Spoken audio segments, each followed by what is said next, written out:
বন্ধুরা, আজকে আমি যেই বেলপাতাটা দিচ্ছি, এই বেলপাতাটা হচ্ছে আমার নিজের গাছের।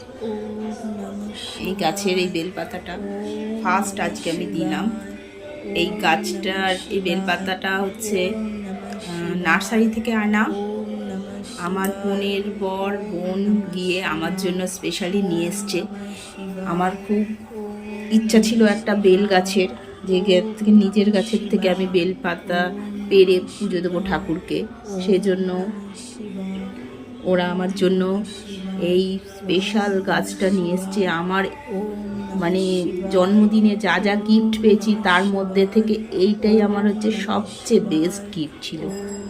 তা তোমাদেরকেও কেমন লাগে বেল গাছ যদি নিজের বাড়িতে নিজের ছিপকে দাও, তাহলে তোমাদেরও নিশ্চয়ই অনেক ভালো লাগে। তা কাদের কাদের ভালো লাগে বেল গাছ, বেলপাতা, আমাকে কমেন্ট বক্সে জানিও। এই বেল গাছটা একদমই ছোট এখন, মানে ছোট মানে এটা তো কলমের গাছ। এটা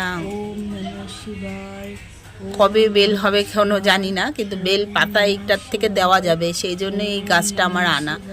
তা এখন অল্প কটা পাতা আছে, এখন বেশি পাতা নেই, আস্তে আস্তে হবে। গাছটা কলমের গাছ,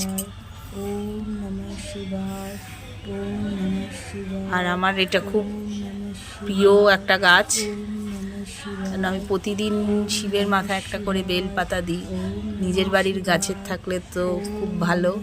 তা একটা গাছ লাগালে, জায়গা সেরকম নেই বাড়িতে, ওই টবেই সব গাছগুলো লাগানো। তা এরকম যদি